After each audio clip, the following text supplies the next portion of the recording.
اللہ پاک کی بے پایاں حمد و صلات سرور کائنات فخر موجودات امام الانبیاء سید انس و جاں والی کون و مکان شافع یوم جزا حضرت محمد مصطفیٰ احمد مجتبی سب کہیں صلی اللہ علیہ وآلہ وسلم کی پاک بارگاہ میں بے حد درود و سلام کے بعد نہایتی لائق صد اعزاز و تکریم میرے بزرگوں نمازی بھائیوں، السلام علیکم ورحمۃ اللہ تعالی وبرکاتہ۔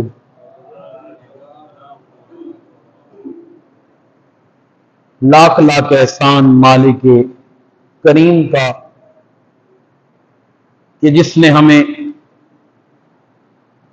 اپنی بارگاہ میں جھکنے کی، جمع ہونے کی سعادت عطا فرمائی۔ دعا فرمائیں اللہ تبارک و تعالی ہم تمام کا مل بیٹھنا اپنی بارگاہ میں قبول فرمائے۔ سامعین محترم،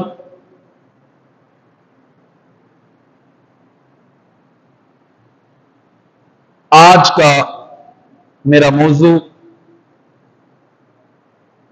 خلیفہ دوم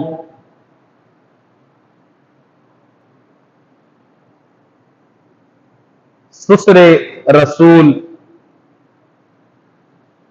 صحابی رسول مراد رسول دعائے رسول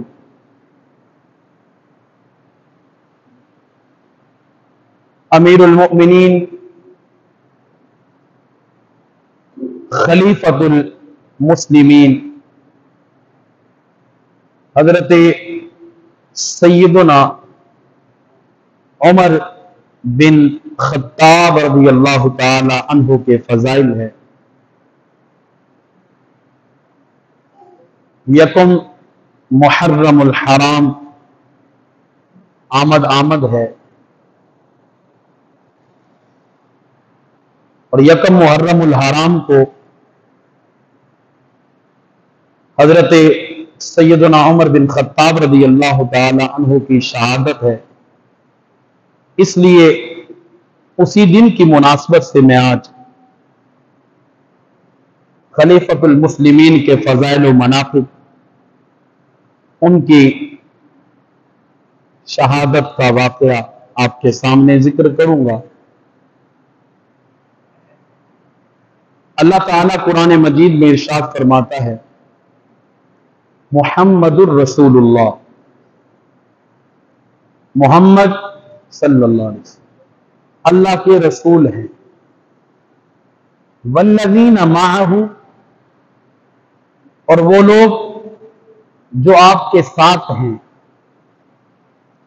اشداء علی الکفار، جو سخت ہیں کفار پر، رحماء بینہم، آپس میں مہربان ہیں، تراہم رکعا سجدا، تم انہیں کبھی رکوع میں دیکھو گے، کبھی سجدے میں دیکھو گے، یبتغون فضلا من اللہ ورضوانا، وہ اللہ کا فضل اور اللہ کی رضا کو تلاش کرتے ہیں، سیماہم فی وجوہہم من اثر السجود، تم ان کے چہروں میں، ان کی پیشانیوں میں سجدے کے آثار دیکھو گے، سجدے کے آثار ہیں ان کے چہروں پر۔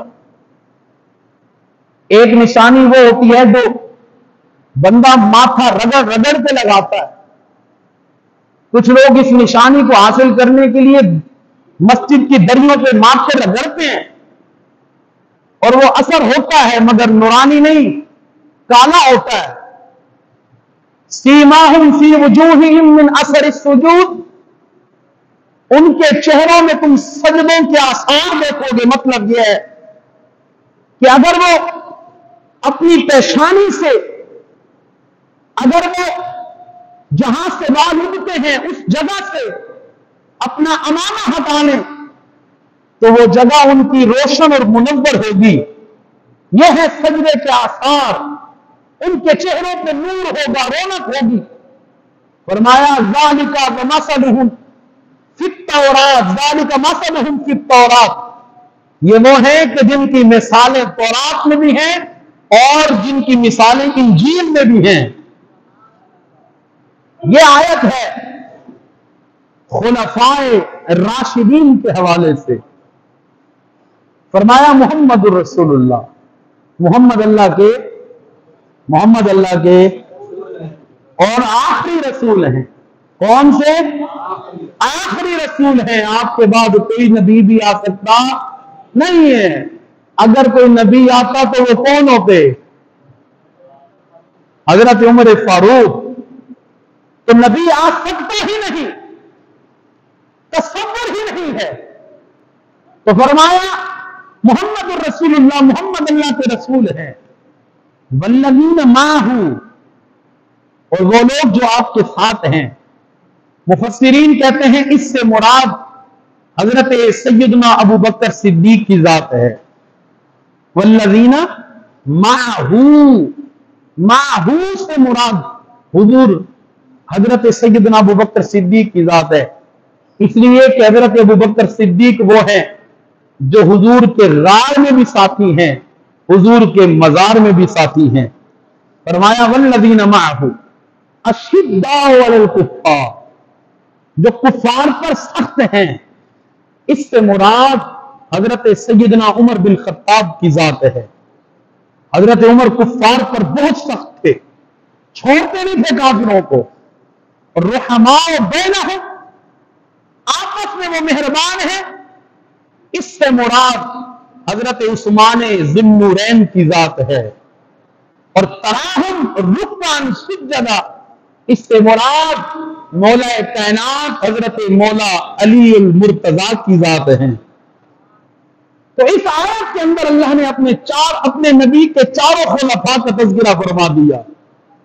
سامعین محترم، اللہ تبارک و تعالی نے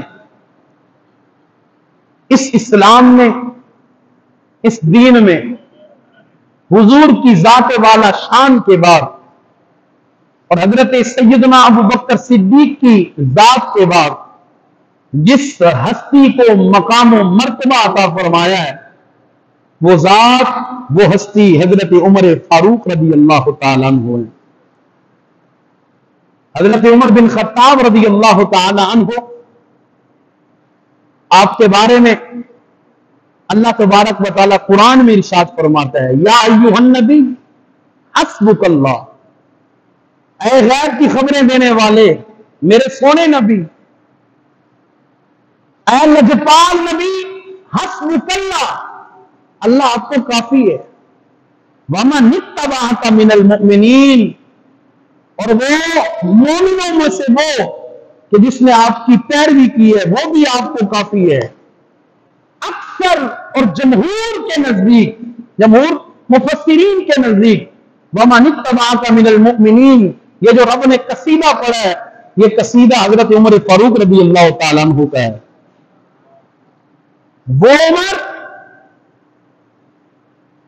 کہ جس کے بارے میں میرے آقا صلی اللہ علیہ وسلم ارشاد فرماتے ہیں، بڑی مشہور روایت، لَوْ كَانَ بَعْدِي نَبِيٌّ لَكَانَ عُمَرُ بْنُ الْخَطَّابِ، اگر میرے بعد کوئی نبی ہوتا تو وہ عمر بن خطاب ہوتے، لیکن وہ ہو نہیں سکتے اس لیے کہ نبوت کا دروازہ حضور علیہ السلام نے بند کر دیا. حضور کے آنے سے نبوت کا دروازہ بند ہو گیا. حضور ہی اس کائنات میں آخری رسول ہیں.